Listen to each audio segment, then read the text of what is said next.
Hallelujah. Good day, Light Church. Sino dito excited na mag-worship kay Lord? Can I hear amen?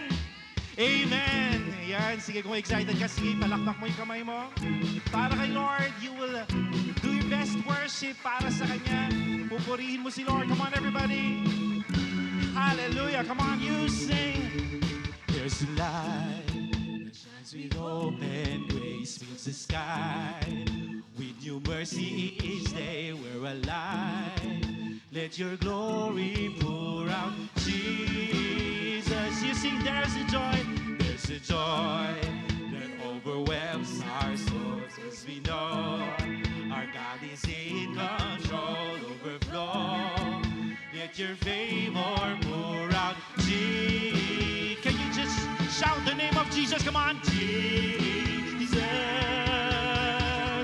This is the day that the Lord has made. We will rejoice and be glad in it. This is the day that the Lord has made. We rejoice and be glad in it. We rejoice and be glad in it. Come on. There's a joy that overwhelms our souls, 'cause you know our God is in control, overflow. Let your favor pour out, Jesus. One more time, we shout the name of Jesus. Come on, Jesus. Everybody, you sing. This is the day that the Lord has made. We will rejoice and be glad in it. This is the day that the Lord has made. We'll rejoice and come on, you sing. This is the day that the Lord has made. We will rejoice and be glad in it. This is the day that the Lord has made. We'll rejoice and be glad in it. We'll rejoice and be glad in it. Hallelujah. Come on, church. Continue to put your hands together and worship God. And can you just shout the name of Jesus? Come on, you shout, Jesus, Jesus, Jesus. Everybody, come on, you sing.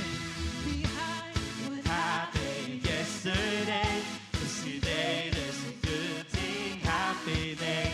Leave behind what happened yesterday, today there's a... Everybody, you sing, leave behind what happened yesterday. Today there's a new thing happening. Leave behind what happened yesterday. Today there's a good thing happening. Once again, you sing. Leave behind what happened yesterday. Today there's a good thing happening. Leave behind what happened yesterday. 'Cause today there's a good thing happening. This is the day that the Lord has made. Everybody, come on. We will rejoice and be glad in it.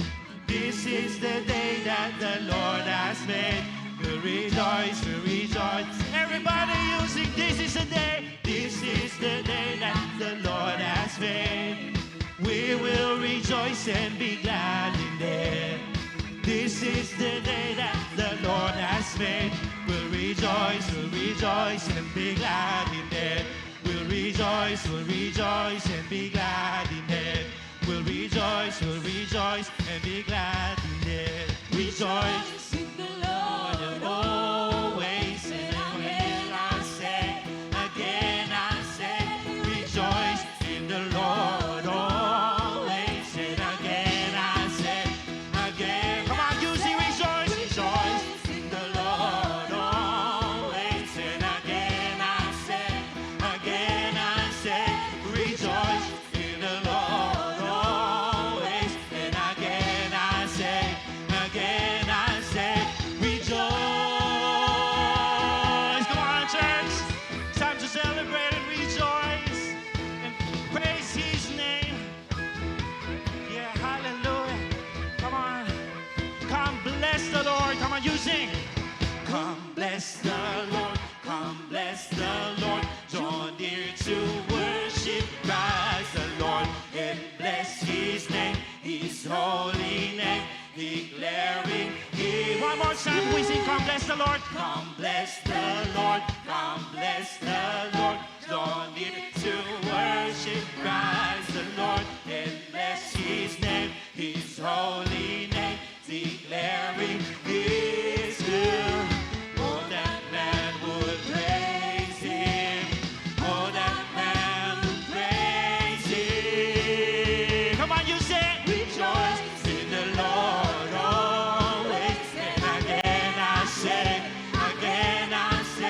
rejoice in the Lord always. And again everybody come on, let us rejoice, rejoice in the Lord always. And again I say, rejoice in the Lord always. And again I say, rejoice. Come on, continue to worship God. Hallelujah. The atmosphere of worship. Come on. Clap your hands to Jesus. Come on, we sing rejoice. Rejoice, oh, we will rejoice, so we will rejoice, so we will rejoice. Everybody, you sing. Rejoice, so we will rejoice, so we will rejoice, so we will rejoice. Come on, you say, everybody. Rejoice, so we will rejoice, so we will rejoice, so we will rejoice, so we will rejoice, so we will rejoice, so we will rejoice, so we will.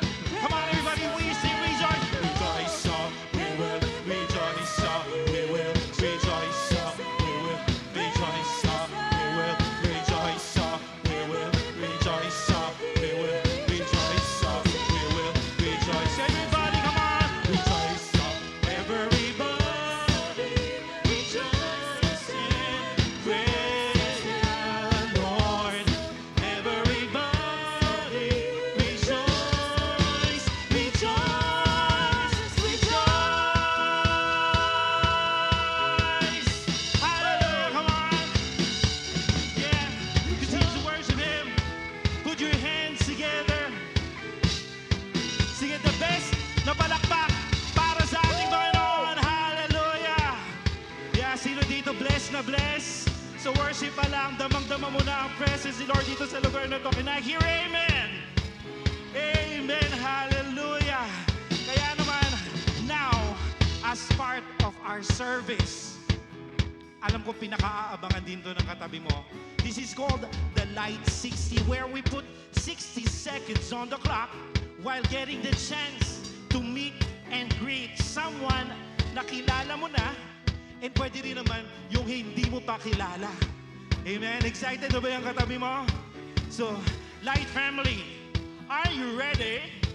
Can I hear amen? Amen? Amen. Dahil ready na kayo, right? 60 seconds on the clock. Let's get it on!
All right. Ayan. Good morning, Life family. Are we still excited to be in the house this morning?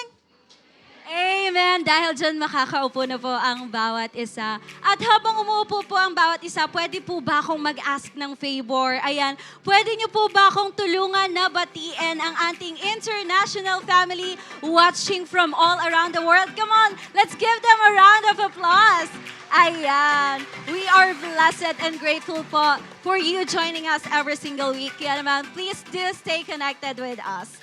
Amen? And now, let's proceed to our few reminders for today. Ayan. This reminder po ay para sa lahat ng ating mga mommies and daddies out there or guardians na may kasamang mga kids every Sunday. Ayan, please make sure lamang po na wala po silang ubo, sipon, o lagnat bago natin sila dalhin sa kids room para po maiwasan natin ang hawaan sa mga bata. Ayan, thank you so much po. Also, pwede na po nating i-silent mode ang ating mga mobile phones and devices to keep us focused as we hear the Word of God. You can now also bring out your Bibles, pens, and notebooks to take down the lessons and takeaways that we have maya-maya lamang. Ayan, at para naman po sa ating mga latest na ganap sa loob ng ating simbahan, here's our light news. First off, let us all together mark our calendars because we now have the list of schedules para sa ating School of Discipleship. Ayan, palakpakan po natin si Lord. Amen. Ongoing po ang ating enrollment and application until May 12, 2024. To be followed by our orientation and first class na magaganap naman po on May 17, 6 to 8 p.m. dito po mismo sa ating simbahan. Next, we have para po sa lahat ng ating lifestyle students out there. Ayan, palakpakan po natin sila. We are now currently in the 5th week po of our classes. Kaya naman, please, wag na po nating i-miss ang ating mga klase as scheduled na makikita po natin sa ating mga screens right now. And also, ayan, moving on, a great shout out po para sa lahat ng kabataan ng Light. Be excited for Light Youth and Campus presents High Hit Index. Ayan, gaganapin po ito this May 18, Sabado, 4 p.m. dito po sa ating simbahan with a registration fee of 20 pesos per head. Ayan, available na po ang ating mga tickets sa ating ushering table. Pwede na po kayong mag-avail mamaya after ng ating celebration. Para sa lahat ng ating kabataan, please do not waste this opportunity na i-invite ang ating friends and classmates at magkita-kita po tayo doon. Amen? Ayan, moving on po, ayan, para sa ating special announcement. This month po, we are celebrating Mother's Month. Ayan, kung mami ang katabi mo, pwede mo ba siyang batiin? Happy Mother's Day. Ayan, so, amen. We would love to appreciate po the presence of our mga mommies dyan, ayan, sa ating mga buhay. Tunay po that words could not express how grateful and blessed we are to have you in our lives. Kaya naman po next Sunday, we are going to celebrate Mother's Day. At sa lahat po ng hindi pa nai-invite ng kanilang mga mommies sa ating simbahan, let's grab this opportunity na makasama natin sila. Amen po? Amen. And that's a wrap for our Light News. Make sure to always follow us on our Facebook page, Instagram account, YouTube channel, and please do not forget to always share our live services para mas marami pa po tayong maabot para sa Panginoon. Amen? Ayan, so bago po ako matapos, meron lamang po akong ituturo sa inyo na bagong tagline ng ating church. Kaya naman, please do repeat after me po. If you say yes to Jesus, you are saying yes to being a light. Ayan, sabay-sabay po tayo. If you say yes to Jesus, you are saying yes to being a light. Thank you so much. Good morning, Light Family. Para po bang nakakain ang lahat ngayong araw? Parinig nga po ng energy. Woo! Yan! Iparamdam naman po natin sa mga nasa online sa ating Light International family na we are excited to be here in the house of the Lord, to be with together. Isa pa nga pong palakpak at may kasamang hiyaw. Woo! Man! And I would like to congratulate everyone because na-overcome po natin yung init no, nung pagpunta dito. Alam mo yon, nakala mo para tayong nasa hell papunta dito. Pagdating natin, wow, heaven. Well, sa mga hindi po nakakakilala sa akin, my name is Stephanie Cadyong and I get to pastor this church together with our pastors and with our lead pastor, Bishop Resi Cadyong. And you know, we love this church. Sino po dito mahal niya ang simbahan niya? Mahal niya ang Light Church. Amen. No?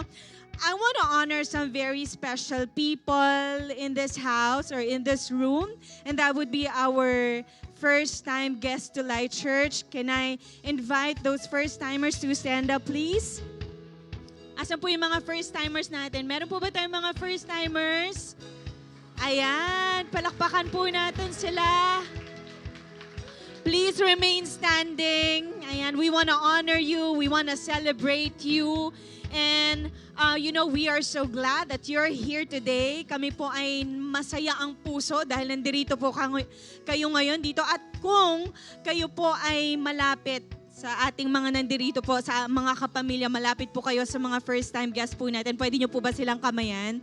Okay lang po, sige po. Kamayan nyo po sila at i-welcome po natin sila. Again, we are so glad and privileged that you are here because, for so many churches here in our city, you decided to be with us today. That's why we would like to thank you for joining us. No? Salamat po. And also, bago po kayo umalis mamaya, we have a small gift. So wag po kayo aalis na wala po yung gift na yon. Ang ating Connect team ay lalapit po sa inyo mamaya, no? Just to get a basic information lang naman. Because we would like to connect with you. And we want to walk along beside you. Because, life is better when we do it side by side. Tama po ba? Tama po ba? No? That's what we do here in Light Church. We connect with each other. And so make sure before you come out po or before you go home, just get that small gift. Pwede po ba natin palakpakan ulit yung mga first-time guests natin?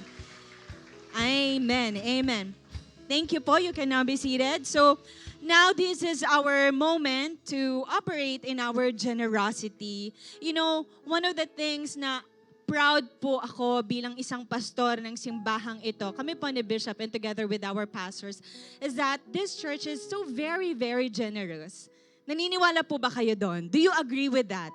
Tignan mo nga yung katabi mo. Ayan, generous yan eh. Sabi mo sa kanya, grabe, generous ka mamaya. Alam ko, pakakainin mo ko eh.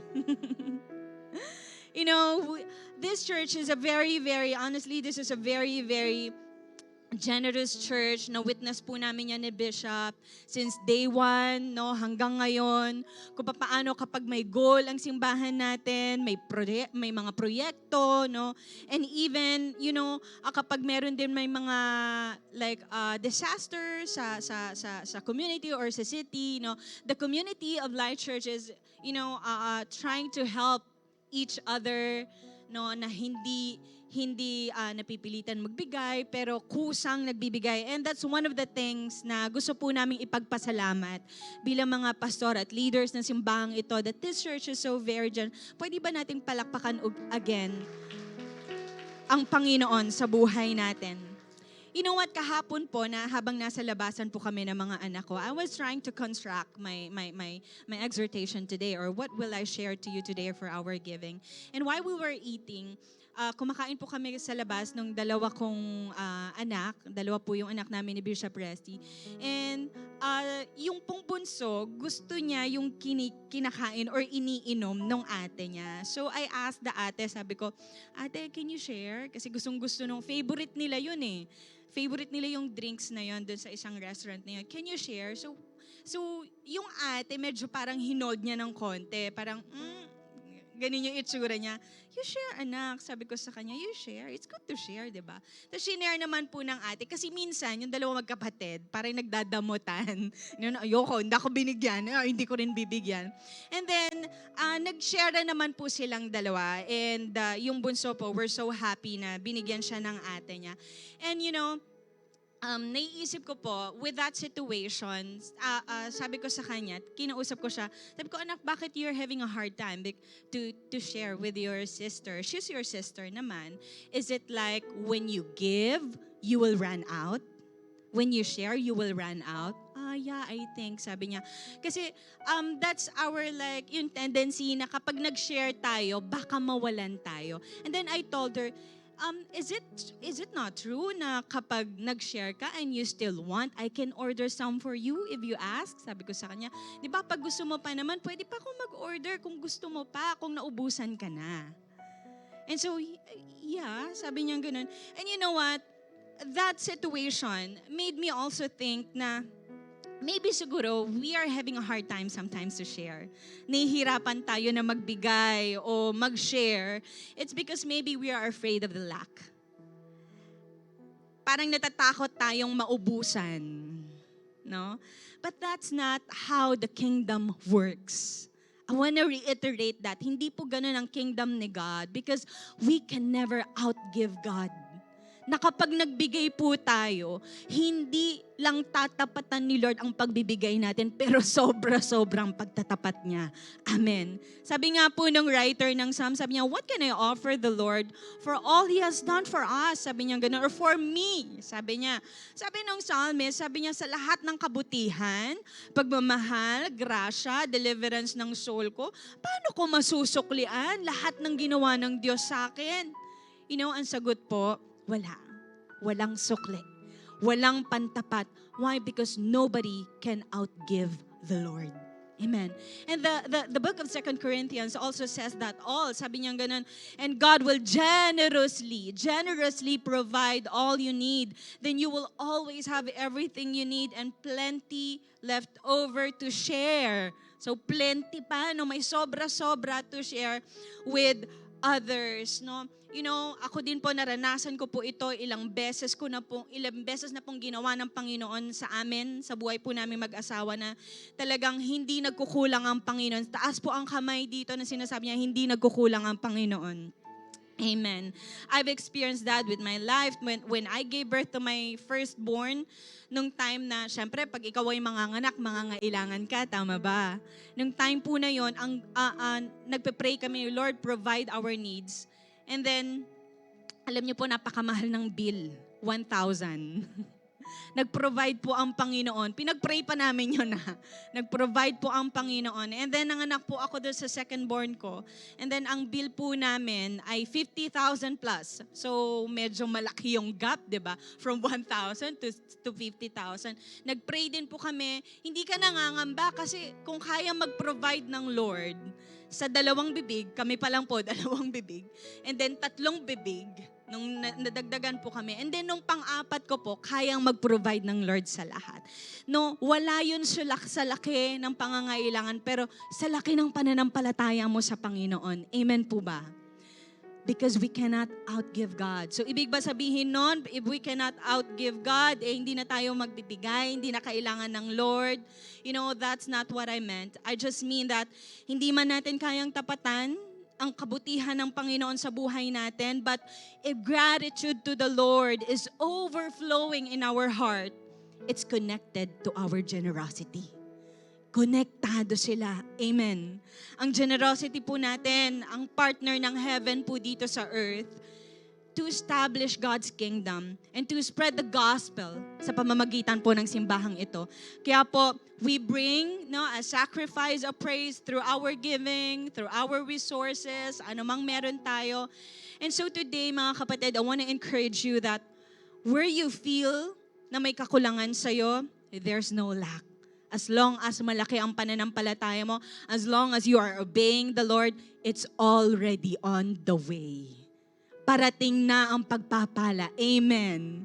Can I hear, I receive? I receive. Because that is who our God is. God is worthy, right? God is good. God is gracious. Yung salvation po na naranasan po natin, enough na yun sa atin. Tama po ba? And so our gratitude is connected to our generosity. At hindi tayo mangangamba na magkulang tayo dahil enough ang provision ng Lord sa atin. Amen po ba?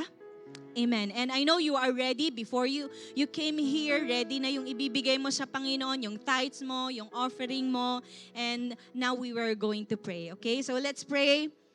Lord, we thank you for this opportunity na makakapagbigay kami sa iyo to operate in generosity, O God. Lord, binibigay po namin sa iyo ang pananampalataya po namin na hindi kami magkukulang as long as obedient kami sa iyo, as long as nananampalataya kami sa iyo, Panginoon. Hindi kami maghihigpit, lalo na sa pagbibigay sa iyo, but we will be more loose in giving to you because they belong to you anyway. And so God, today in our generosity, we are partnering with your kingdom. Tanggapin mo ang mga kaloob namin. Tanggapin mo ang parte ng pagsamba namin sa iyo, Panginoon, sa pamamagitan ng pagbibigay namin na ito, God, ng mga tithes and offerings namin. And God, I pray and I declare that you will bless every cheerful giver in this room, oh God. And I can't wait all the testimonies na mararanasan nila, Panginoon, dahil sa mga miracles, dahil sa sagot ng kanilang mga pananampalataya sa iyo, O God, na ikaw ay tunay na nagtatapat. God, we love you, we bless you, and this we pray in Jesus' name.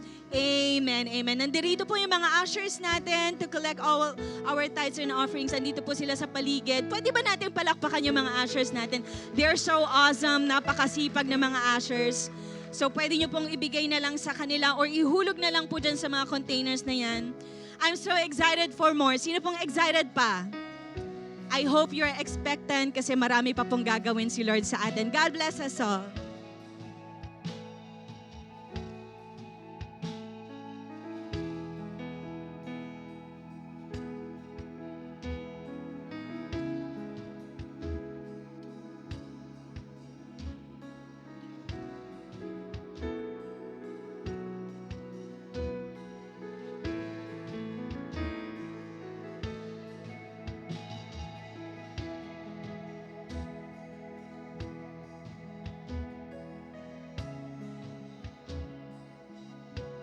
Hallelujah. Come on. Patuloy nating i-worship ang Panginoon. Let's stand up and bring back all the glory to the Lord, to the King of Kings. If you are grateful today, come on, just shout your praises to the Lord right now. Hallelujah, Jesus. God, we are grateful for your presence. That's why we'll keep on praising you. Hallelujah. Come on, let's sing the song to Jesus. All my words fall short. I got nothing new. How could I express all my gratitude? I could sing this song as I often do, but every song must end, and you never do. So I throw my hands and praise you again and again, 'cause all that I have is a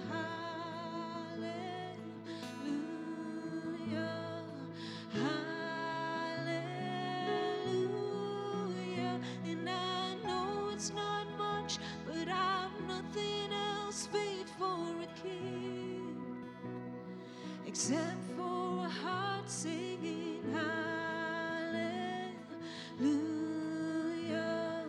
hallelujah.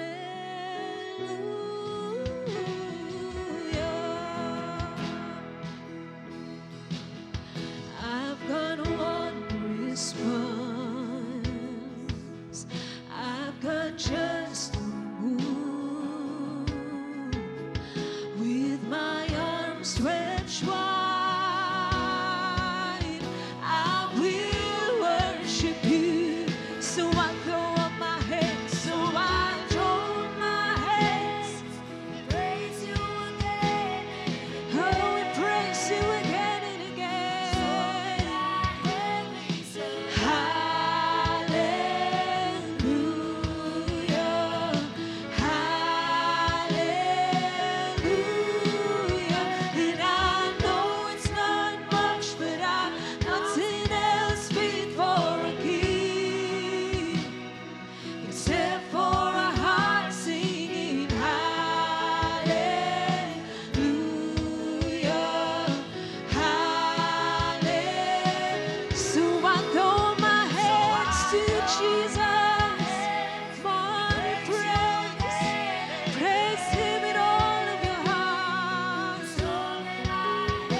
So come on, my soul, and don't you get shy on me. Lift up your soul, 'cause you've got a lion inside of those lungs.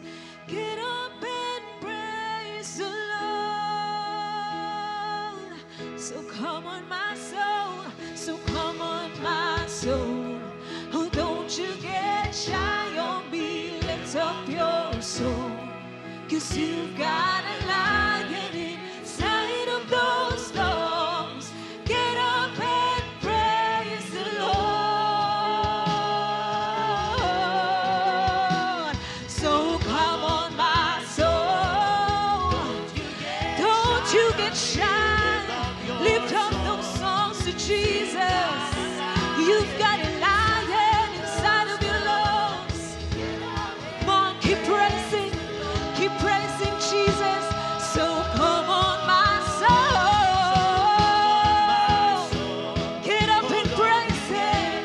Get up and praise Him. You've got a lion inside of those lungs. Get up and praise the Lord. Oh,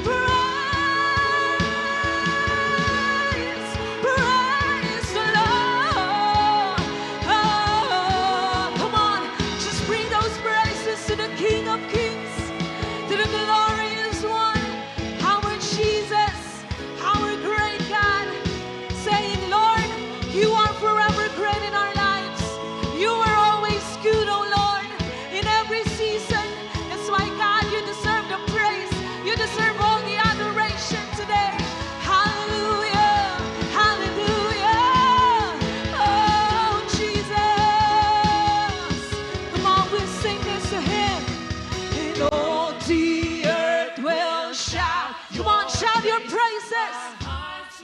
Yes, Lord. Sing, great are you, Lord. Oh, sing out to the Lord, all the earth. The earth will shout your praise. Our hearts will cry out to you, Jesus. Great are you, Lord.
Jesus, Jesus, Jesus.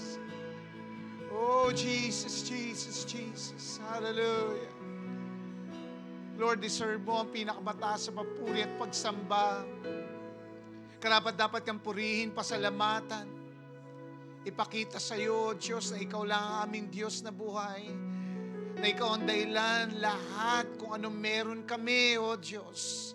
Na ikaw ang dapat pasalamatan, Lord God.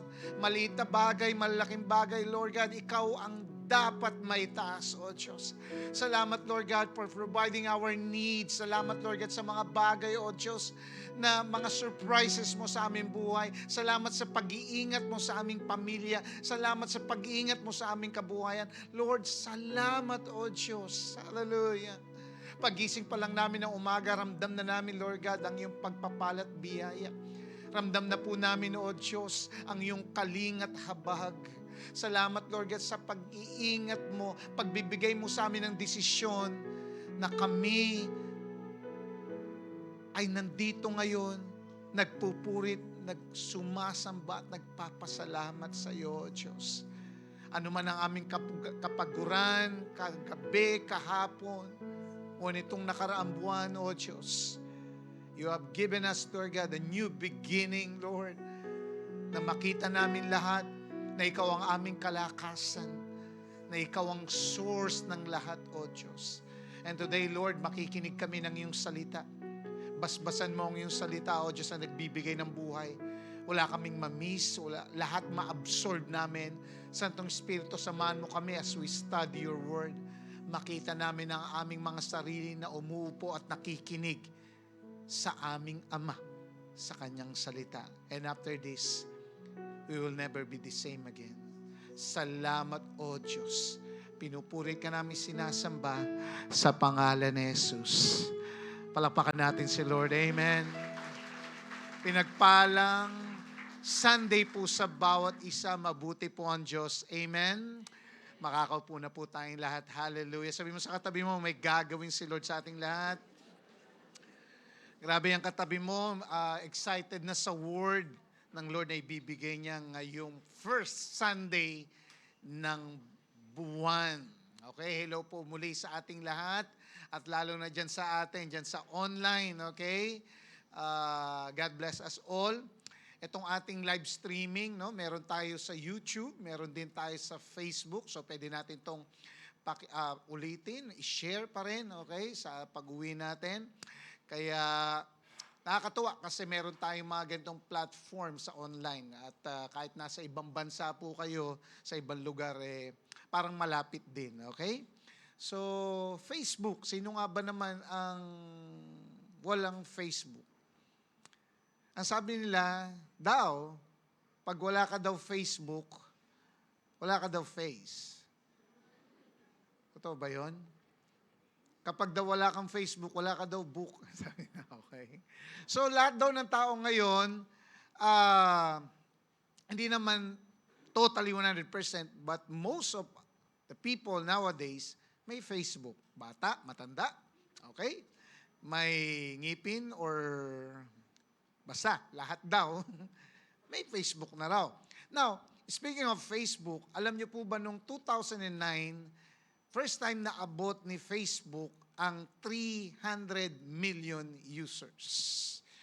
Kasi daw noong 2009, nagkaroon daw ng matinding controversial decision ng Facebook to let people for the first time na ma-post ang kanilang content o yung kanilang ipopost at makikita ito sa wall even kahit hindi nila friends sa FB. Ibig sabihin mapapublic. Dito nag-start yon noong 2009. Kaya talagang, in a way, na humaling ang marami sa atin dahil yung katabi mo, gusto laging sinasabi niya kung ano yung gusto niyang gawin, ano yung nasa isip niya, di ba? Gusto niyang i-broadcast lahat. So, yan ang naging malaking hook, okay, ng Facebook sa tao. kasi nagdagdag sila ng tinatawag na primary privacy option na tinatawag na everyone. Ayan, nakita nyo, di ba? Ayan, dito sa bandang gilid. Okay. So, ibig sabihin, kapag kinlik mo yung everyone sa post mo, sa ipopost mo, makikita ito ng lahat ng community members ng Facebook. At kung ayaw mo namang makita ang ipopost mo beyond your circle of friends sa FB, of course, huwag mong pipiliin yung option na everyone. But again, kung gusto mo makita ng buong mundo ang ipopost mo, then click everyone. Ngayon, hindi na everyone yung nilalagay, di ba? Public na. Di ba? Pagka gusto mo lang, mga kaibigan mo lang, yun lang makita para pag nilagay mong public, ay, kahit sino yan, pwedeng makita. Yan po yung ginawa ng Facebook noong 2009, kaya talagang dumami ang users nila. To the point na nawala na yung Friendster. Sino po bang naabutan pa ang Friendster? Taas ang kamay. Ayan, magkakaedad kami niyan. Okay. Ayan. Talagang matindi ang ginawa ng Facebook sa ginawa nilang action na yan. So, yan yung matinding nangyari noong 2009. Alam nyo ba na meron pang matinding nangyari noong 2009? Alam nyo po ba kung ano yung mas matindi rin na nangyari noong 2009? Ang matindi pong nangyari pa noong 2009, ito po yung pagka-birth ng ating Light Church. So taong 2009 din po nagsimula ang simbahan kung nasan po kayo. Light Church nag-start sa isang light group. Nagsimula po tayo sa 7 members. Ako po bilang pastor, kasama ko po ang aking ex-girlfriend, na ngayon po asawa ko na. Okay? Si Pastor Steph, yung nagsalita kanina. Sinama po ng aking ex-girlfriend na asawa ko na ngayon ang kanyang dalawa niyang kapatid na babae. Okay? Andyan po ba sila? Mari po bang tumayo? Okay, palakpakan natin. Okay? At sinama pa nung isa yung kanyang boyfriend. Okay? Andyan ba si Abet? Ayan. Okay, palakpakan naman natin. Diyan si Abet. Okay? Kasama ko rin po si tatay at nanay. Ayan, andyan po sa pictures. Ayan. Okay? At isa pong kaibigang malapit sa amin na ngayon po ay nasa piling na ng Panginoon. Okay? So yan po yung mga pioneers ng Light Church. Tinatawag na mga fundador. Okay? Bakit? 'Di ba? Ginawa nating Espanyol. Parang nalasing kayo doon sa sinabi ko. Okay? Sila mga fundador na tinatawag. Okay? Pero hindi po sila umiinom, ha? Sinamahan po ni Lord ang ating simbahan simula pa noong 2009 hanggang ngayon. Kung saan po sa biyaya ng Lord, kitang-kita natin na nag-grow. Amen? Nagpapatuloy sa pagdidisciple at nangaagaw ng mga taong papuntang impyerno. Na ang ating church po ay hindi lang para sa ating mga kapamilya, hindi lang sa ating mga kamag-anak o kaibigan, kundi ang ating church is for everyone. Palakpakan po natin si Lord. To God be the glory. May kinalaman po dyan ang pag-uusapan natin. That's why let's open our Bibles to the book of Matthew, chapter 16, verses 15 to 19. Matthew 16, 15 to 19. May I ask everyone to please rise as we give honor in reading the Word of God. Matthew 16, 15 to 19. Babasahin ko po sa NIV. It says here, "But what about you?" He asks. "Who do you say I am?" Simon Peter answered, "You are the Messiah, the Son of the living God." Jesus replied, "Blessed are you, Simon, son of Jonah, for this was not revealed to you by flesh and blood, but by my Father in heaven. And I tell you that you are Peter, and on this rock I will build my church. And the gates of Hades will not overcome it. I will give you the keys of the kingdom of heaven. Whatever you bind on earth will be bound in heaven, and whatever you loose on earth will be loose in heaven." Ang Diyos po mapagpala sa kanyang salita. Tayo pong lahat ay makakaupo. So today, pag-usapan po natin, what can we learn from Jesus' words in Matthew 16, 15 to 19? Ano yung matututunan natin dito sa mga sinabi ni Jesus na talagang may matinding impact at magkakaroon pa ng matinding impact sa ating buhay? So simulan natin, sabi sa verse 18, yung phrase dyan, I will build my church. Can you say the word church?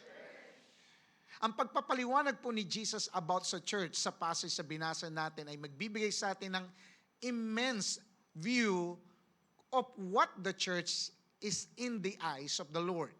Sa verse 15 and 17, tinanong ni Jesus ang kanyang mga disciples kung sino siya sa kanila. Verse 15 and 17. But what about you? He asked. Who do you say I am? Simon Peter answered, you are the Messiah, the Son of the living God. Jesus replied, blessed are you, Simon, son of Jonah, for this was not revealed to you by flesh and blood, but my Father in heaven. So sinagot nga ni Peter si Jesus na siya ang Christ, ang anak ng Diyos na buhay. At mismo ang Diyos Ama ang nagpayag nito kay Peter, kaya nasabi niya. Kaya nga sa passage sa binasa natin, after Peter made a big score of saying that Jesus is the Christ, the Messiah, Jesus now gave Peter a great revelation. And what is that? About the church. You know what? This is the first time na ang word na church ay na-reveal sa mouth ni Christ. Hindi ito narinig kailanman sa Old Testament, kahit mga Old Testament characters, hindi ito nagamit yung word na ito. And since dito narinig ito, ni-reveal ni Jesus kung gaano gigantic. Sabi mo nga, gigantic. Kung gaano kalaki ang tingin ng Diyos sa simbahan na dapat talaga nating maintindihan. Na hindi lang kaya magpabago ng mundo at ng henerasyong ito, kundi may kaya pang gawin sa next generation. Sabi mo nga, church. Church in Greek is ekklesia. Ibig sabihin, an assembly or called out ones. Ibig sabihin ng called out, ibig sabihin mga nilalamig. Mga nanlalamig. Tama ba? No. Pag sinabing called, okay, mga tinawag. The root meaning of church is not that of a building, but of people. May mindset kasi tayo na ang pag-church ay lugar yan. Ano yan? A building yan. Okay, we have that connotation nowadays. But kung titingnan natin, yung etymology ng church ay hindi naman talaga building lang, kundi mismo yung tao. Kasi ano ngang gagawin mo sa building kung wala namang tao? And most sa mga churches ngayon, malalaki yung cathedral, malalaki yung building, pero wala ng tao. Yun ang nakakalungkot. So, ecclesia, ibig sabihin, people who are willing to be together in the name of Jesus Christ to be sent as an agent of transformation for the nation. Marami naman kasing nagsasama-sama, pero hindi naman church. Amen. Mag-amen po kayo, parang wala akong kausap. Ayan, meron pala akong kausap. Okay. Meron din naman nagsasama-sama, pero hindi sa pangalan ni Jesus. Hindi rin church yun. At marami ang nagsasama-sama sa pangalan ni Jesus, pero hindi naman nagsasama-samang nagpapadisciple at nagdi-disciple para maging agent ng pagbabago. Naku, hindi rin church yun. Kasi ang church ni Christ ay greatest agent for transformation. Kaya nga sabi, I will build my church. Si Jesus ang nagsabi nito. Tingnan mo, i-observe natin carefully yung mga following words diyan sa phrase na yan. Nung sinabi niyang I, nung sinabi ni Jesus I, in-state kung kaninong project ito. Kay Jesus. Will, pagpapakita ito kung gaano ka-determinado si Jesus sa project niya. Build, pagpapakita ito ng visibility na ibibuild talaga ito ni Jesus na makikita ng dalawang mata ng tao. And the words, my church. It is a possessive pronoun that speaks of ownership. Na sinasabi ni Jesus, akin yan. Proyekto ko yan. So lumalabas, ang ulo or head ng church ay walang iba kundi si Jesus.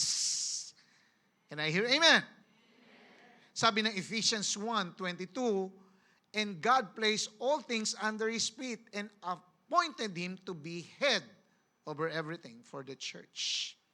Yung ginamit na head dito in Greek is kepale, ibig sabihin physical head or particularly the head-body analogy. Figuratively speaking, high status or refers to superior rank. Meaning, ang sustainer ng church, ang source of growth ng church, ang origin, ang authority ng church ay walang iba kundi si Jesus. He is the supreme head of the church.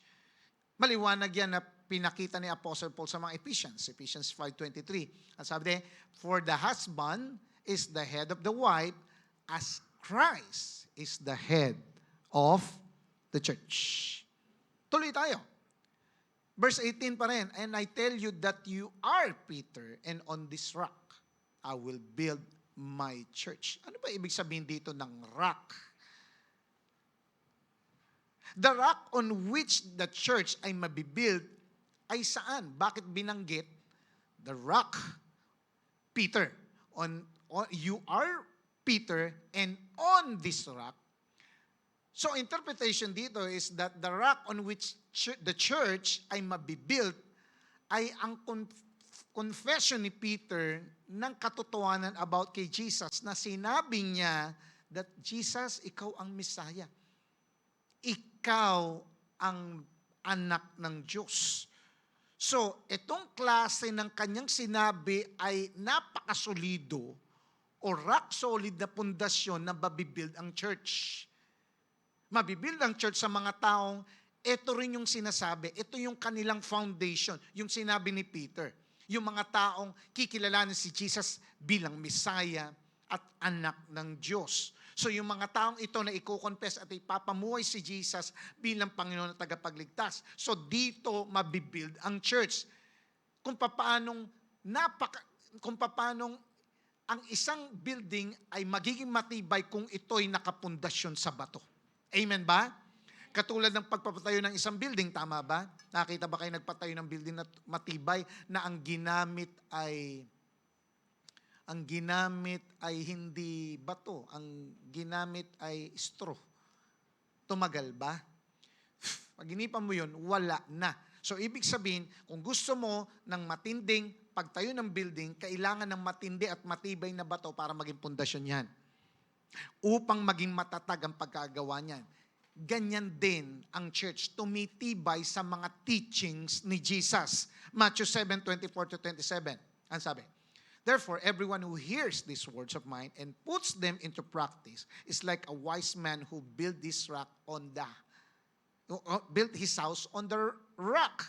The rain came down, the streams rose, and the winds blew and beat against that house, yet it did not fall because it had its foundation on the rock. Na si Jesus ang totoong rock. Siya ang matibay na pundasyon at chief cornerstone. Pinakita yan sa Acts 4:11 na sinabi ni Peter na si Jesus ang tinutukoy na bato ng talatang ito ng kasulatan. Ang bato na tinakwil ninyong mga tagapagtayo ng bahay ang siyang naging batong pundasyon. So pinasimulan ni Jesus ang church saan? Sa mga apostles na ganito yung sinasabi na si Jesus ang Messiah. Nagpasimula si Jesus ng church, pinasimulan niya mga apostles and disciples na ganito yung sinasabi, ganito yung kinukonfess, ganito yung pundasyon.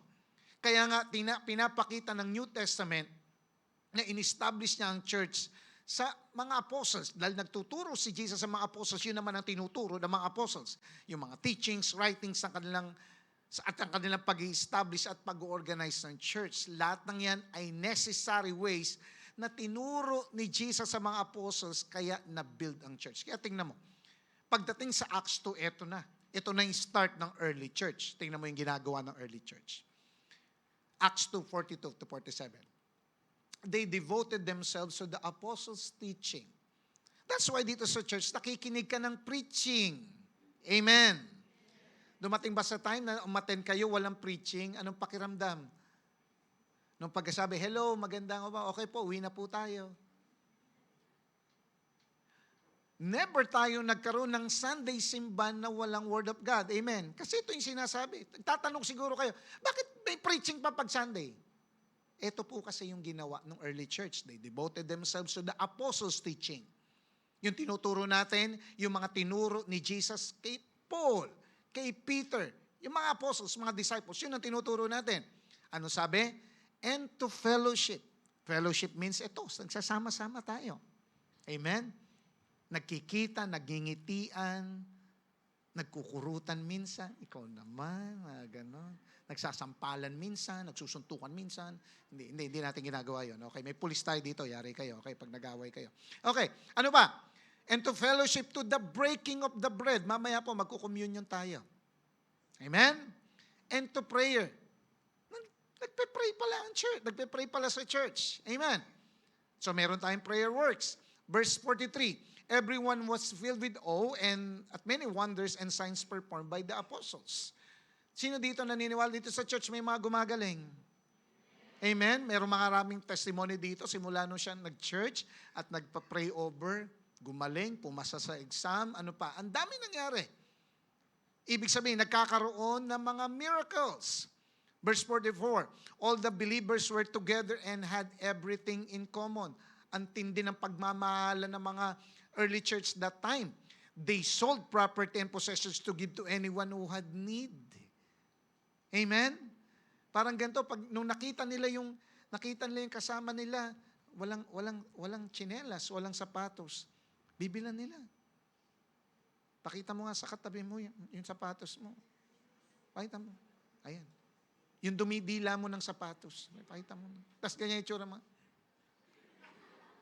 Baka maawa. Okay? Ano ba? Every day, they continued to meet together in the temple courts. Every Sunday, nagmi-meet tayo. They broke bread in their homes and ate together with glad and sincere hearts. Kaya tayo merong light group. Amen? Nagmi-meeting sa bahay at ang sabi, kainan pa rin. Kaya tingnan mo yung katabi mo. Tingnan mo yung katabi mo. Ang payat niyan dati. Praise God, napasama siya dito sa church. Amen? Naging mamula-mula na yung mukha. Okay. Amen? Tama ba? Kung walang church yan, naku, payatot pa rin yan. Amen? Parang di kaya naniniwala, okay? Verse 47, praising God and enjoying the favor of all the people. Nagpupuri tayo sa Diyos. Nagpe-praise and worship tayo. At ano nangyari nung ginagawa nila yon? And the Lord added to their number daily those who were being saved. If we are continually doing it, lalago at lalago po ang simbahan ng Lord. Palakpakan natin si Jesus. So Jesus is the builder of the church. At malaki ang kinalaman ni Peter at mga apostles sa foundation na ito. Sabi mo nga ulit, Peter. Ang sabi ni Jesus, you are Peter. Nung binanggit nito ni Jesus kay Pedro, it is a picture of gathering of qualified men. Kasi in-specify yung name na Peter eh. Tandaan natin, ang component ng isang matibay na simbahan ay mga matitibay na mga tao. Klaruhin ko lang, God doesn't choose the qualified, but He qualifies the chosen. Hindi ko sinasabi na dapat lahat tayo dito, ang pangalan natin Peter. Pangalan mo ba Peter? Hindi. O lumayas ka dito sa simbahan. Hindi tayo ganon. Ibig ko sabihin, hindi ko sinasabi na dapat lahat ng pangalan sa church ay Peter, pero ang church na tinatag ni Jesus, maraming mga Peters. Ano ba ibig sabihin ng Peter, Pastor? Peter in Greek is Petros. Ibig sabihin, stone. Ibig sabihin, mga maliliit na bato. Ibig sabihin, mga maliit na bato na kayang gumawa ng pader. Na kapag pinagsama-sama mo yung mga maliliit na yan, makakagawa ka ng malaki at matibay na pader na hindi basta-basta matitibag. So the church must be surrounded with many Peters. Kinakailangan composed ng maraming Peters. Ibig sabihin, punong-puno ng mga tao na may foundation na si Jesus ang Messiah. Punong-puno dapat ang church ng mga Peters na nagsusuko ng buhay kay Jesus. Punong-puno ng mga Peters na tinanggap si Jesus bilang Panginoon at tagapagligtas. Punong-puno ng mga Peters na kayang tumayo para kay Christ. Punong-puno ng mga Peters na kayang mag-share ng gospel.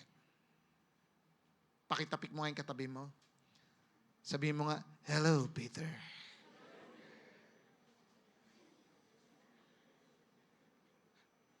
So dapat ang church napupuno ng mga Petros, napupuno ng mga Peters, na ang church hindi dapat napupuno ng mga nag-aaway. Dapat ang church hindi napupuno ng mga chismoso, chismosa, mga marites. Na ang church hindi dapat napupuno ng mga gossipers. Hindi dapat ang church napupuno ng mga slanderers. Dapat ang church hindi napupuno ng mga malisyoso na gumagawa ng unyon para sirain ang simbahan. Pakitapik mo ang katabi mo, huwag ka doon ha, kamo. Kundi dapat napupuno ang church. Amen po ba? Amen po ba? Kundi dapat napupuno ang church ng mga Peters na may malalim na pundasyon ng pagmamahal at pagkakilala kay Jesus. Na sinadyang maging matibay, matatag para sa Diyos para hindi matinag ng kaaway. Bakit malakas ang church? Why? Unang-una kay Jesus, pangalawa kasi maraming Peter na united at sama-samang nagmamahalan sa isa't isa. Palapakan natin si Lord. Amen.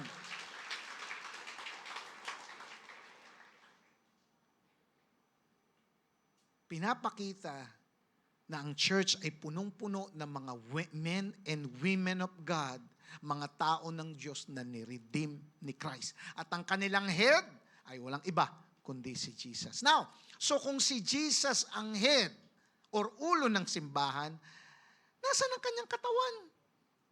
Nasaan ang kanyang body? Well, ang kanyang katawan ay ang simbahan. Ang kanyang katawan ay ang church. The Christ body is the church. Paano ko nasabi? Colossians 1:18. And Jesus is the head of the body, the church. So yung phrase na the body of Christ ay isang common New Testament metaphor para sa church na pinakita din sa Colossians 1:24 na ang kanyang katawan ay ang simbahan. Nung si Jesus ay nag-enter sa ating mundo, siya ay nagkatawang tao, tama ba? He took on a physical body. Maliwanag yan na sinasabi sa Hebrews 10:5. Though through sa kanyang physical body, dinemonstrate talaga niya clearly ang pag-ibig ng Diyos. Kasi hindi mo pwedeng makita ang Diyos eh. Amen. Kasi God is the Spirit. So, si Jesus ay nagkatawang tao para iparamdam na totoo na nagmamahal ang Diyos. Pinakita niya ang pagmamahal ng Diyos tangibly. Pinakita niya boldly. Lalong-lalo na nung pinakita niya nung siya'y namatay dun sa cross para akuin ang ating mga kasalanan na ang kanyang katawan ay nabayubay sacrificially. Kaya nga after ng kanyang bodily ascension, ano nangyari? Nung siya ay namatay at muling nabuhay at nag-ascend sa langit, paano na mararanasan ng mundo ang pag-ibig ng Diyos? Well, nag-continue ng matindi ang kanyang kilos sa mundo. Saan? Through sa kanyang church. Through sa kanyang body. Ito nga ang simbahan. Kung saan ang church ngayon, listen, ang church ngayon ang nagde-demonstrate ng pag-ibig ng Diyos. Ang church ngayon ang nagde-demonstrate ng pagmamahal ng Diyos clearly, tangibly, and boldly. So lumalabas ang church ay nagpa-function bilang kanyang katawan, the one body of Christ. Maliwanag yan sa sinasabi sa Romans 12:5. So in Christ we, though many, form one body and each member belongs to all others. So ang mga members ng body of Christ ay provided na ang kanilang kaligtasan. Why? Dahil sumusunod sila sa kanilang head, si Jesus. Ibig sabihin, sila'y patuloy na lumalago dahil nananampalataya sila kay Jesus. Maliwanag yan na sinasabi ng Ephesians 4:15. Instead, speaking the truth in love, we will grow to become, in every respect, the mature body of Him who is the head, that is Christ. Ano pa? Ang mga members ng body of Christ ay nararanasan ang indwelling ng banal na Espiritu, Romans 8:9. If anyone does not have the Spirit of Christ, they do not belong to Christ. Ano pa? Ang mga members ng body of Christ ay may diversity. Sabi mo nga, diversity. May diversity ng spiritual gifts para makapag-function at makapag-serve sa Diyos. Wow, every one of us sa church pala ay binigyan ng spiritual gifts. 1 Corinthians 12:12. Just as body, though one, has many parts, but in all many parts form one body, so it is with Christ. So ang mga members ng body of Christ ay marunong makipag-bond sa kanyang kapatid kay Kristo regardless ng kanyang background, race, personality, or ministry. 1 Corinthians 12:25. So there should be no division in the body. But it is parts should have equal concern for each other. Kaya nga hindi totoo yung manananggal. Alam niyo po may manananggal, natatanggal yung kanyang katawan. Hindi po totoo yun. Although natatakot ka doon, pero walang katotohanan yun. Kasi walang pwede na ang katawan hiwalay sa isa't isa. Naiintindihan natin? Kaya nga yung katabi mo, di ba, ayaw niyang maiwalay. Kaya nga hindi, yung kanyang katawan, kaya nga hindi yan nag-nail cutter eh. Walang tumawa. Last ko na po yan. Tandaan natin na may vital connection si Christ sa kanyang body. Listen, we are Christ's body dito sa mundo na kinakailangan mag-serve sa kanya under His direction. Huwag natin kalilimutan na mga members ng body of Christ ay physical representation ni Jesus dito sa mundo. Amen. Tingnan mo nga yung katabi mo. Sinong kawig niya? Kawig niya na yung Facebook, tama? Kasi lagi siya naka-Facebook. No, I'm saying, pinapakita as body of Christ, listen, dapat ang kahawig mo si Christ. Amen? Na dapat maramdaman ng mundo na buhay si Christ. Na maramdaman nila ito sa atin. Maramdaman nila na matindi pa rin ang kanyang move dito sa mundo magpasa hanggang ngayon. Dahil sa kumikilos ng matindi ang kanyang katawan, ito nga ang kanyang simbahan. Listen po, tayo po ay move ng Diyos dito sa mundo as a church. Palakpakan natin si Lord. Amen. Tuloy pa natin ang verse. Sabi, the gates of Hades will not overcome it. Ibig sabihin ng Hades, the gates of hell will not overcome it. Ito yung power ng church na binigay ng Diyos. Dito sinabi na kung ano yung kapangyarihan ng church. Na hindi raw magtatagumpay ang kalaban o mga lumalaban sa church. Gates in Greek is pile. Ibig sabihin, figurative for the power or powerful leaders of hell. Meaning to say, destruction and dissolution. Pag sinabi natin gates of hell, it represents Satan or satanic forces, the powers of hell na nag-inflict ng kamatayan at destruction sa human race. Tandaan natin, laging kalaban ng kabutihan ang mga demonyo. Tandaan natin that ever since ang problema, demonyo. Ever since, hell is a problem. The biggest problem of men, tandaan natin, is not money, but hell. Why? Kasi ang hell ay nagmamanifest in many ways. Hell, quote and quote. Like for example, sa marriage, sometimes may hell. Ang magkaibigan naglalaro ng hell. Sa magkapatid, minsan may hell. Sa katawan natin, kapag nagkasakit tayo, may hell. Sa isip natin, ang dumi-dumi, may hell. Sa opisina, pambira, sa opisina, nag-uuwi ng kung ano-anong inuuwi nung kaopisina mo. Pati yung table ninyo, nauwi niya na. Sa opisina, may hell. Sa lugar natin, may hell. Sometimes sa government agencies, may hell. So, ibig sabihin, kahit saan, pwedeng may hell. At kapag namatay ang tao at wala siyang Kristo, haharapin niya ang totoong hell. Because hell is the abode of the dead. Ito yung gustong pumatay sa iyo at gusto kang patigilin. Gusto ng hell, mamatay ka na. Gusto ng hell, tumigil ka na. Gusto ng hell, maparalyze ka at masira ang kabuhayan mo. Yan ang gusto ng hell. Wala siyang magandang plano sa iyo.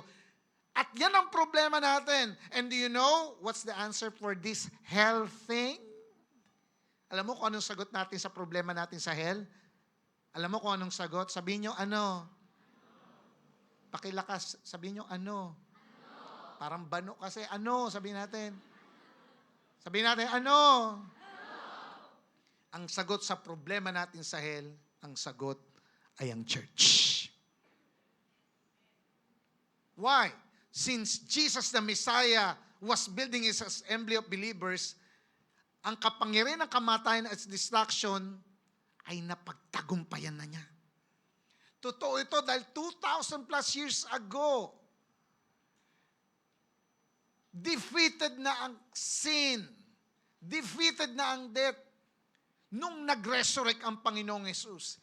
And since natapos niya lahat ng ito, walang anumang kapangyarihan dito sa mundo ang pwedeng manalo sa programa niya para sa kanyang simbahan. Parang hindi ka natutuwa, gusto mong palakpakan si Lord. Amen?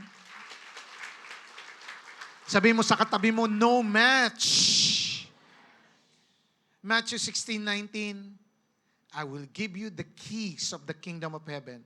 Whatever you bind on earth will be bound in heaven, and whatever you loose on earth will be loose in heaven. Ito yung scope ng kapangyarihan ng simbahan na binigay ng Lord. Sabihin mo nga, keys. Lalo na kung katabi mo yung asawa mo, sabihin mo, keys. Baka kumiss yan, okay? Ibig sabihin, susi. Tama ba? Ang gamit ng susi ay para magbukas at magsara. Yun ang gamit ng susi. Kaya kapag ikaw nagbukas ka at nagsara na hindi gamit ng susi, magnanakaw ka. Tama ba? Amen. Magnanakaw lang ang walang dalang susi. At yun ang kalaban. Yun ang demonyo. Magnanakaw. Kasi walang susi. Ang gamit ng susi sa passage sa ito ay pagbibigay, listen, pagbibigay ng permission para makapasok sa karya ng Diyos. At yung mga ayaw sa karya ng Diyos ay isasarado din para hindi makapasok dito yung ayaw. Itong sinabi na ito, sa passage na ito, na-clarify yung teaching ni Jesus na may kita sa Luke 11:52. Basahin natin. Ang sabi niya, who to you experts in the law, because you have not taken away the key to knowledge. You yourself have not entered, di kayo nakapasok, and you have hindered those who were entering. Dinenounce si Jesus ang mga tagapagturo ng kautusan ng mga Pariseo dahil kinuha nila ang mga tao, ang susi. Kinuha nila sa tao ang mga susi ng pangunawa sa katotohanan. Na itong mga Pharisees na ito ayaw sumunod sa katotohanan, hindi na nga sila sumusunod sa katotohanan, hinadlangan pa nila yung mga taong gustong sumunod sa Diyos at makapasok sa kaharian niya. Itong mga tagapagturo ng kautusan na ito, mga Pharisees na ito, hindi nila sinampamuhay o kinonfess yung binanggit ni Peter. Hindi nila tinitingnan si Jesus bilang Messiah. Nanguusap ang banal na Espiritu na si Jesus ang Messiah sa kanilang buhay, pero hindi nila pinakikinggan. Posible pala na nangungusap na si Lord sa atin, pero hindi pa rin natin pinakikinggan. Posible po ba yun? Opo, dahil ito ang sinasabi ng Word. Kaya taliwas sila kay Peter. Si Peter kinonfess, Jesus, you are the Messiah. Ikaw anak ng Diyos. At nung sinabi ni Peter yon, na-receive ni Peter yung revelation, yung susi para tanggapin siya sa karya ng Diyos. So ang metaphor So ang metaphor ng susi ay nagre-refer sa pagtanggap at pag-commit sa clear teaching about kay Christ at sa proclamation ng gospel. Kaya nga, listen, after ma-empower si Peter ng Holy Spirit, anong ginawa ni Peter? Hindi siya i-empower ni Holy Spirit kung wala siyang foundation na si Jesus ang Messiah. At hindi niya sinuko ang kanyang buhay. Nung sinuko niya ang buhay niya doon sa Jesus na anak ng Diyos na Messiah, doon siya pinuspos ng Banal na Espiritu. Ulitin ko, bago tayo puspusin ng Banal na Espiritu, dapat ina-acknowledge natin na si Jesus ang Messiah. Sinuko natin ating buhay natin sa Kanya. So, nung si Peter, siya ay na-empower ng Banal na Espiritu, nag-preach siya ng gospel. At nung nag-preach siya, marami ang nagsuko ng buhay kay Jesus at naligtas. Nakapasok sa karya ng Diyos. Pero lahat ng nandoon na nakinig ng gospel din, pero nonchalant lang, walang pakialam sa gospel na sinasabi niya, hindi sila nakapasok sa karya ng Diyos. So dito natin nakita kung paano na-build ang church. Na lahat ng tumanggap ng gospel ay nabigyan ng susi. Nabigyan ng susi ng karian. Pero yung mga walang susi ay never nakapasok at naging membro ng simbahan. So lumalabas na ang susi, the keys, refers to the proclamation of the gospel to the world. Na ito ang weapon ng mga members ng church ni Christ. Merong talang susi. So lumalabas, pag nag-share ka pala ng gospel, nagdadala ka ng susi. When you share the gospel, nagdadala ka ng susi na yung mga taong ito natatanggap sa gospel, natatanggap kay Jesus, in a way, binuksan mo yung pintuan ng langit for them. Can I hear amen? So lumalabas, ang pagdadala ng susi is our number one task bilang mga Kristiyano.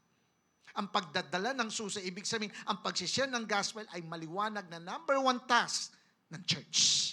Ang church ay tinawag na maging fishers of men, Matthew 4:19. Ibig sabihin, maging witness para mag-proclaim ng mensahe ng karya ng Diyos para marami ang maging disciples ni Jesus. Why?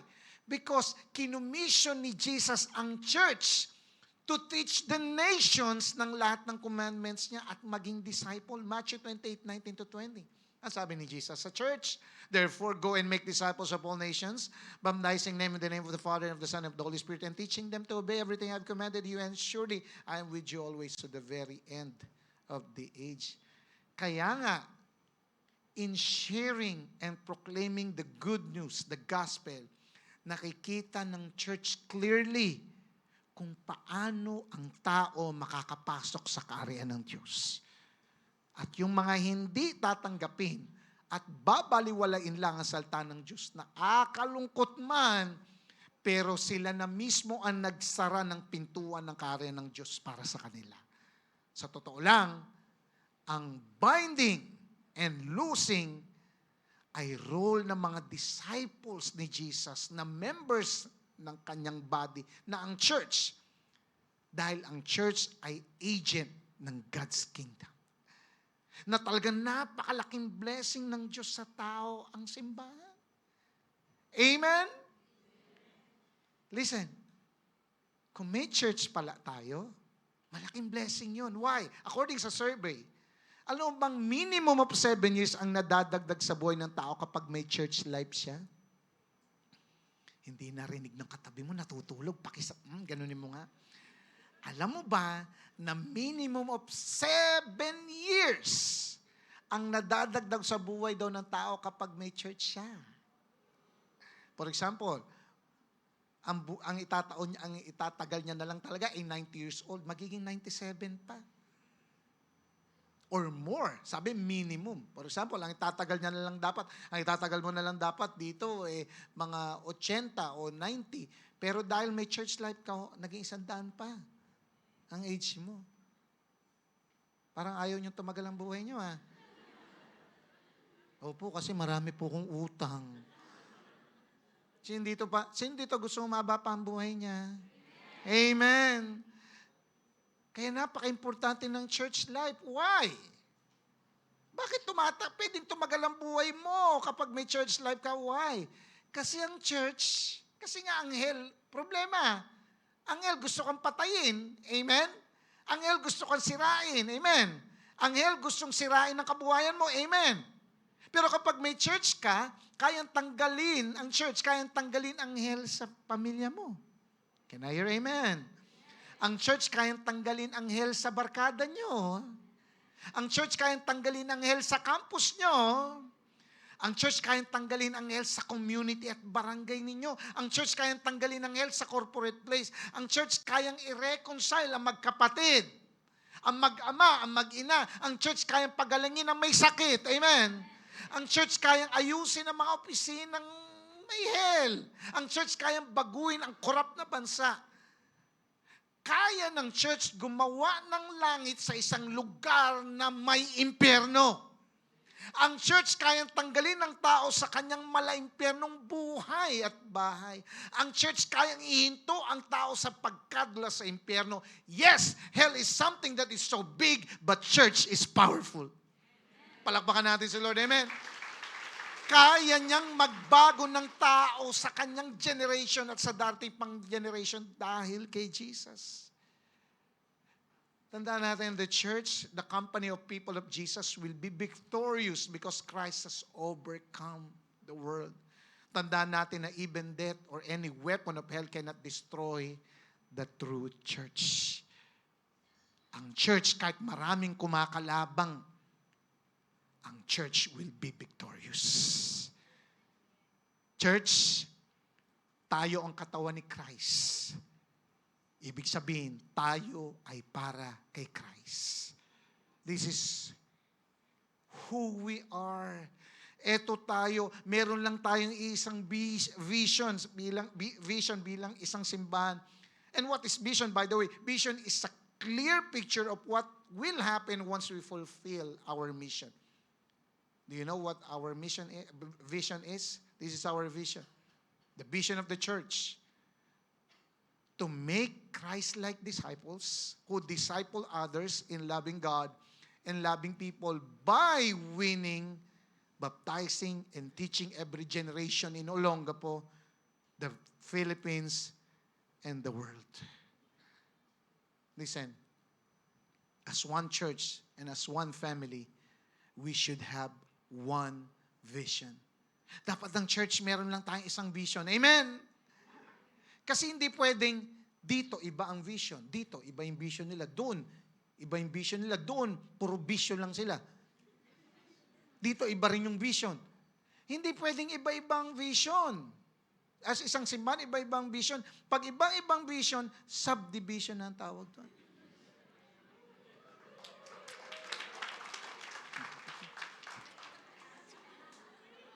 Nagising yung katabi mo. Usually, pag mga nakakatawa lang, doon nagigising yan eh. Okay? Ang vision natin as a church, ang maging kamukha ni Dingdong Dantes. Mali! Ang vision natin, maging kamukha ni Kristo. Nakakatakutan ng impyerno. Dahil aabot at magdidisipulo ng mga taong wala pa kay Kristo dito sa Olongapo at sa ano pa mang panig ng mundo. That is our vision. Amen? Again, saan or kanino binigay yung susi para makapasok at mapagsarahan ng langit? Kanino binigay ang susi? Sa church. What a power. Amen? This is why the church is so dangerous na kalaban ng impyerno. Why the church is dangerous? Dahil sisirain ng church ang plano ng demonyo na huwag magligtas ng tao at pumunta sa impyerno. Na ang gagawin ng church, na sa alip na mapunta sila sa impyerno, ang gagawin ng church, maisalba pa sila at makapasok sa karya ng Diyos. Iba ang plano ng demonyo, iba ang plano ng church. Ibig sabihin, taliwas ang plano ng demonyo, ng hell, sa plano ng Diyos sa kanyang simbahan. So, ibig sabihin, kung hindi makakapanaig sa simbahan ang gates of hell, then talagang kakatakutan ng demonyo ang church. Kalaban ng demonyo ang church, pero no match siya dito. And this is what makes us and our church so dangerous. Can you say the word dangerous? Kaya nga, ladies and gentlemen, this is our title for this month, for our series, Bear It. We are the dangerous church.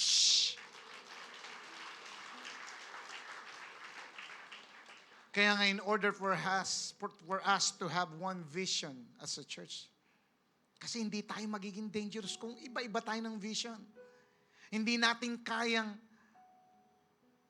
tapatan at harapin ang hell sa mundong ito kung magkakaiba tayo ng vision as a church.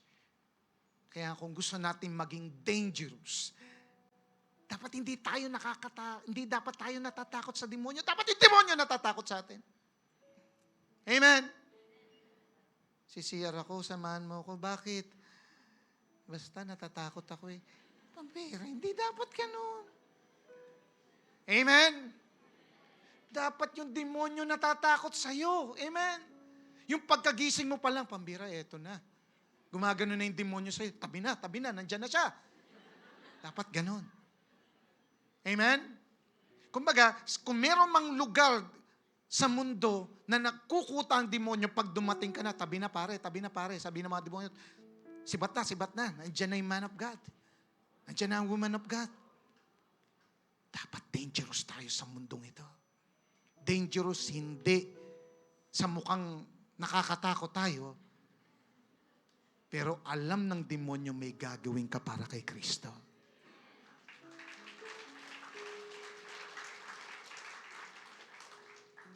If we want us to remain dangerous, as a church, we should have one vision. At para magawa natin yung vision na ito, number one, be led by the head. Si Jesus ang nagtatag ng church. Siya ang head. Siya ang tunay na boss ng iyong buhay. Then magpasakop at sumunod ka sa Kanya.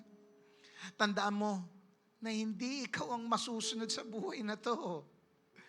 Siya dapat ang nasusunod at priority sa lahat ng desisyon mo sa buhay.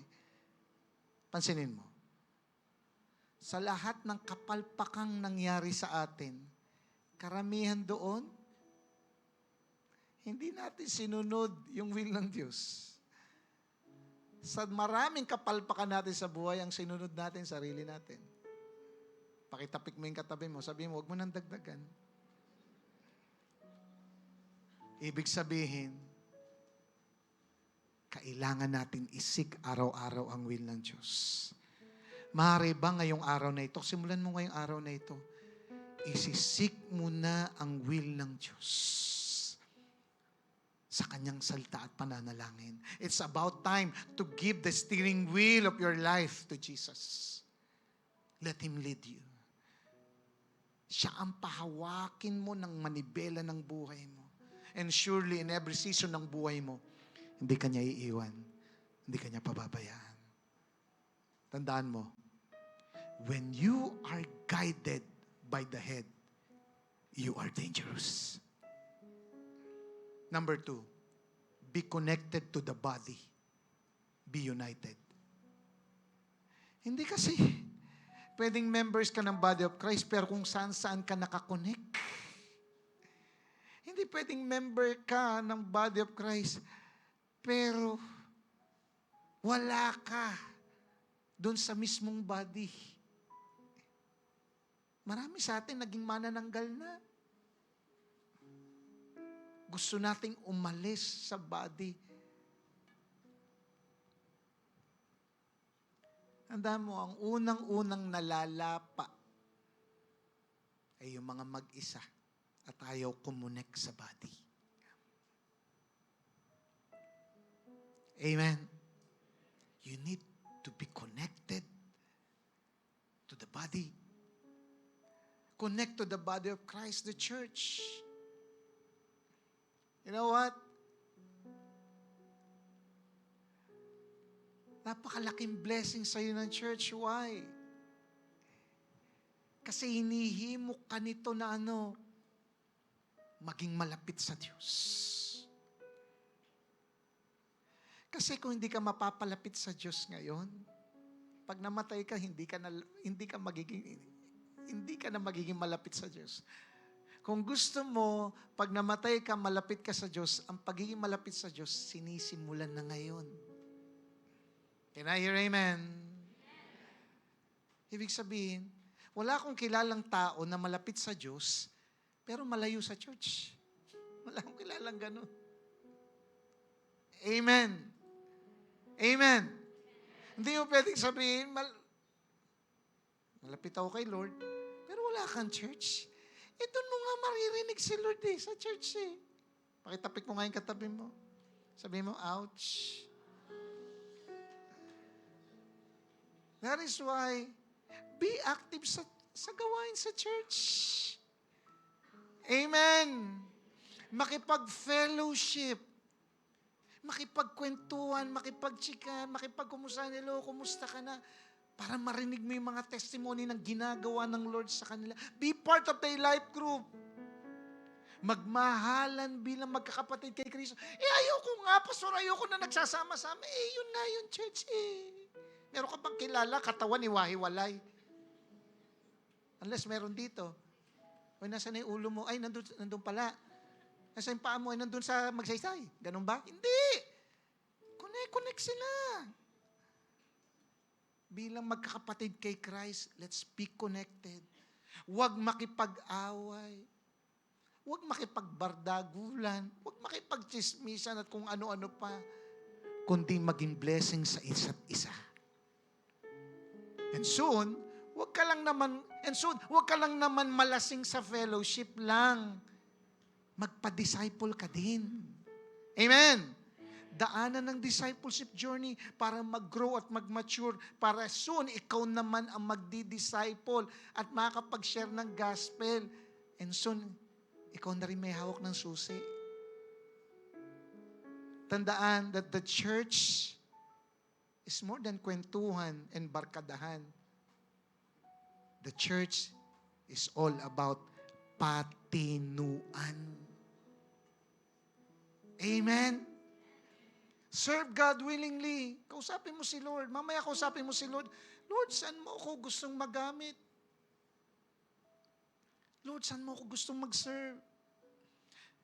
God has given you gifts. God has given you talents, resources to serve Him more. Hindi ka binigyan ng talino, hindi ka binigyan ng giftings, hindi ka binigyan ng resources ng Lord para sa iyo lang. Gusto ni Lord, gamitin mo para sa Kanya, sa ikaw kaluwalhati niya. Tandaan mo, as a church, when we are united, we are dangerous. Tatayo po tayong lahat. Can we close our eyes for the minute? You know what? Sobra kang mahal ng Diyos. Dahil hindi ka lang niya binigyan ng church. Sobra ka ng mahal ng Diyos. Dahil hindi ka lang niya binigyan ng church, binigyan ka rin niya ng pamilya. This is your family. Kung saan nagmamature ka at magmamature ka sa Kanya. Tandaan mo, inoffer ng Diyos sa iyo si Christ. Pero ang kasunod na i-offer niya at regalo niya sa iyo, church. Mahalin mo ang Diyos by loving your church also. You cannot say that you love God and you hate church. Hindi pwede yun. Kasi ang church ay katawan ni Christ. At siya ang head. Kaya hindi mo pwedeng, mahal ko si Christ, pero you hate your church. Yes, may mga pagkakataon siguro, natisod ka sa church, meron ka nakitang hindi maganda. Pero tandaan mo, anything na meron dito sa church, this time is not yet perfect. Meron ka talagang makikitang correction, may aayusin. Pero hindi yun ang reason para hindi ka na mag-church, kundi yun ang reason para sabihin kay Lord, Lord, tulungan mo ko. Magpapagamit ako sa iyo para mas lalong kuminis ang simbahan mo. Para sa iyong pagdating, maabutan mo kaming perfect and pure church na papakasalan mo in the future. Tandaan mo, blessing ng Lord ang church sa iyo. Nais niya na mag-grow ka dito. Kaya nga, let's be grateful and appreciate God for giving you a church. A light church. Light church is God's blessing to you.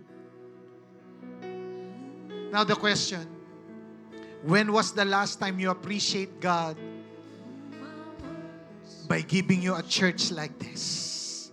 When was the last time na pinasalamatan mo si Lord? Lord, salamat po kasi may church ako. That you never you didn't leave me orphans. You didn't leave me orphan because I have a family here. I have a ate, kuya dito sa church. Meron akong tatay at nanay dito sa church. Ginaguide ako, kinukorek ako. Yes, pinapagalitan ako, pero para sa ikakaayos ko. When was the last time you appreciate God that you have a church? When was the last time na pinasalamatan mo si Lord? Lord, salamat sa church na ito na hindi nagiging plastic sa akin. Salamat sa simbahan na ito na di-disciple ako, napapalapit ako sa iyo. When was the last time you appreciate God? May church ako. When was the last time sinabi mo, Lord, salamat! May mentor ako na nagdi-disciple sa akin. Lord, salamat kasi meron akong tao na nakakausap kapag may problema ako. When was the last time you appreciate the Lord na meron kang church? Na kapag may sakit ka, dinadalaw ka. Na kapag may problema ka, ini-encourage ka, pinapalakas yung loob mo. When was the last time you appreciate God? Lord, thank you, I have a church. Oh, hallelujah. Let's be grateful. We have a church like this.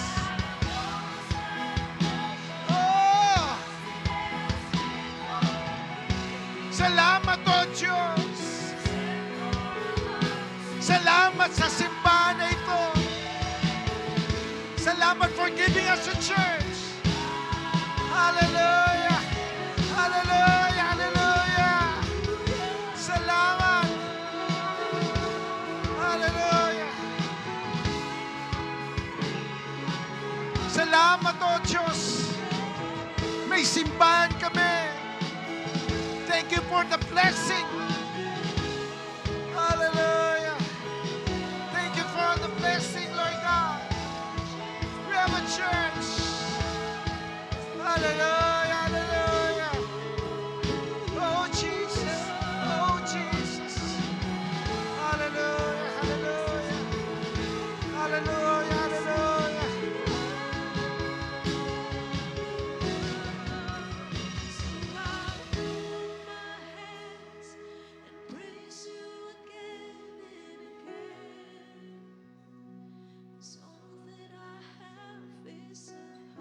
We're so grateful, Lord. We have a church. And it's hard for us to imagine living this life without a church.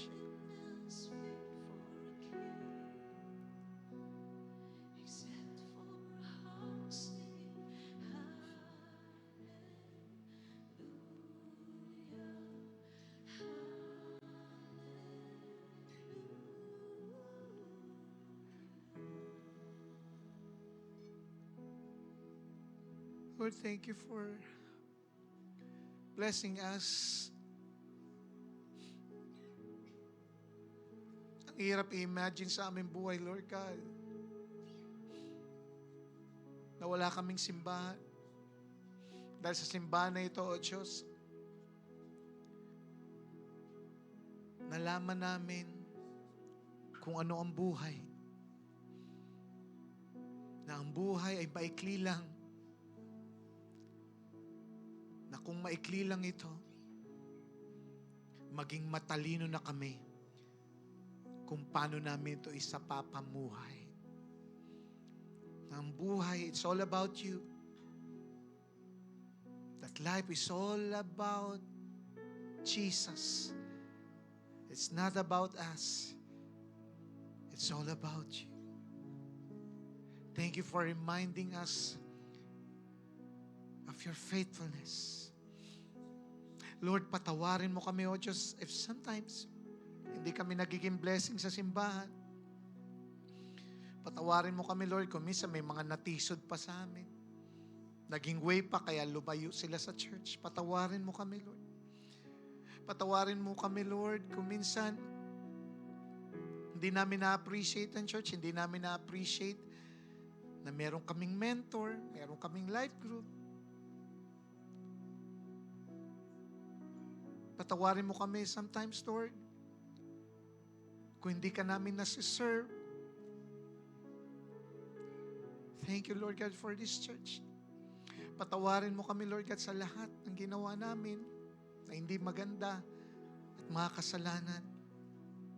Inaamin po namin, O Diyos, ang aming mga pagkukulang. But this time, Lord, nakita namin kung gaano mo kami kamahal. Na meron kang ginawa, Panginoong Yesus, dun sa krus. Pinagbayaran na aming mga kasalanan dun sa krus ng Kalbaryo upang magkaroon kami ng buhay at kapatawaran. That's why, Jesus, pumasok ka sa aming buhay, puso, bilang Panginoon tagapagligtas. We are giving you the steering wheel of our life.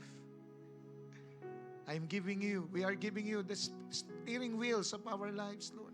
Ikaw na po ang mag-manage, umawak ng buhay na ito. Take control, Lord God. Let your will be done in our lives. Hallelujah, hallelujah. We thank you, Lord. Hallelujah. This time, sabi ko kanina, magkakaroon tayo ng communion. Now, if you consider yourself with the foundation na sinabi ni Peter, that Jesus is the Messiah, the Son of the living God, at siya'y pinamumuhay mo ngayon, tinanggap na siya bilang Panginoon, tagapagligtas, and you are being part of the body of Christ, the church, then, kumuha ka ng tinapay, kumuha ka ng cup, huwag mo munang kakainin at inumin. Pagtanggap mo nito, tanggapin mo ito na may paggalang at pagpapasalamat sa Diyos. Hallelujah, hallelujah, hallelujah. Oh, we thank you, Lord. Hallelujah, hallelujah.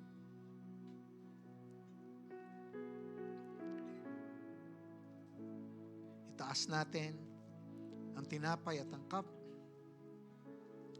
Lord, nagpapasalamat kami, O Diyos, sa tinapay na ito that symbolizes your body na sinaktan, pinahirapan. Salamat, Lord God, dahil sa iyong mga sugat, kami nagsipagaling. Salamat din, Lord God, sa cup na ito that symbolizes your blood, the blood that washes away our sins. Without the shedding of the blood, there's no remission of sins. This is the blood of the new covenant. Lord, sa ginagawa po namin to, inaalala namin ang pagdating mo sa aming buhay. Dinala mo ang aming mga kasalanan dun sa cross. Ika'y namatay, ika'y nilibing. Sa ikatlong araw, ika'y nabuhay, maguli, umakyat sa langit, at muling babalik para kami sunduin. Salamat, O Diyos. We do this in remembrance of you. Bless the cup, bless the bread. We thank you, Lord. In Jesus' name. Let's partake. Kainin natin ang tinapay.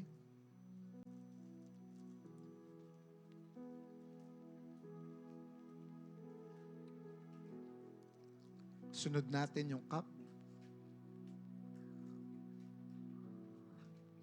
Hallelujah, hallelujah. Lord, salamat po, O Diyos. Salamat sa iyong pagmamahal sa amin bilang simbahan. Salamat, Lord God, sa patuloy mong pagbibless sa amin. At salamat din, Panginoon, dahil bilang simbahan, marami na pong pinagdaanan ng simbahan na ito. Pero Lord God, nanatili kang tapat. Salamat din, Panginoon, kasi nangusap ka, Panginoon, sa panibagong challenge namin sa church na ito, dito sa LED wall namin challenge. Patuloy yung pagpalain, Panginoon, ang mga nagbigay na at patuloy na magbibigay pa para sa LED wall na ito. Pagpalain mo ang kanilang family, ang kanilang kabuhayan, at lahat-lahat sa kanila. At naniniwala ko, the best is yet to come.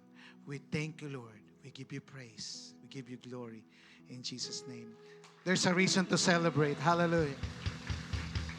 Hallelujah. Yan, para sa mga gusto humabol ng kanilang tithes and offering, lapit lang po tayo dito sa harap. And of course, para sa na-bless, talagang nabuhay ang kanyang pagmamahal sa ating church. Tayo ay muling aawit victoriously. Come on. Hallelujah. We sing. There's a light that shines with hope and rays through the sky. With your mercy each day alive.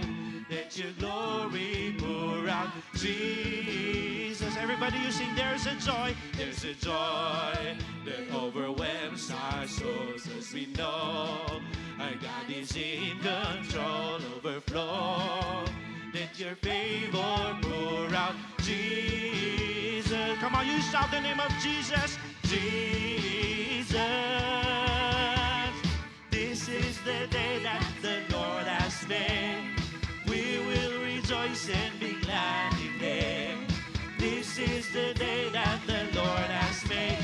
We'll rejoice and be. One more time we sing, this is the day. This is the day that the Lord has made. We will rejoice and be glad in it. This is the day that the Lord has made. We rejoice and be glad. We rejoice and be glad in it. We rejoice and be glad in it. Hallelujah. Hallelujah. Are we all blessed? Pangitian mo ngayon katabi mo. Sabihin mo, I love you with the love of the Lord. Parang kinabahan yung katabi mo, no? I love you ka dyan sa pagmamahal ni Christ. Amen? As a church, can we join hands together in prayer? Lord, salamat po sa matindi mong mensahe ngayon. We appreciate you, Lord God, because you have given us a church for us to grow, to be mature, at makapag-serve sa iyo. It's hard for us to imagine a life without a church. Kaya nga, Lord God, mas lalo po kaming magiging blessing dito. Gagawin po namin anything na nais mo para sa iyong simbahan, para lalo, Lord God, tumuloy ito. At hindi lang kami ang makapagsimba dito, pati yung aming mga magiging anak, magiging apo. Lord, ilalagay po namin sa buhay namin na ang aming pamilya mag-church at mag-serve sa iyo. Pagpalain niyo po ang bawat isa sa lahat ng pamilya, mga nag-aaral, nagtatrabaho, nagbi-business. Patuloy niyo po pagpalain. Kung meron pong karamdaman, ikaw po ang magpagaling. At kung may mga kakulangan, ikaw po ang magpuno, O Diyos. Panalangin namin, Lord God, that next Sunday, di kami papayag na hindi namin i-invite ang aming mga kamag-anak, kapamilya, kaibigan, mga kaklase. Ngayong nalaman namin, Lord God, na kami pala ang may dala ng susi, ang church, para mabuksan ang mga pupunta sa iyong kaharian. Salamat, Lord God. Pagpalain mo kaming lahat, ingatan niyo kami lahat sa aming pag-uwi. And next Sunday, ibalik mo kami dito ng masaya, sama-sama, at nagmamahalan, O Diyos. Receive the blessings from the Lord. Taas natin ating dalawang kamay. Receive the blessings from the Lord. The Lord bless you and keep you. Make His face shine upon you and be gracious to you. The Lord turn His face towards you and give you peace. Sa iyo pong papurit pasalamat. All glory belongs to you. In Jesus' name, everybody will say, Amen. God bless us all. Magkamayan, magyakapan po tayo. See you next Sunday. God bless.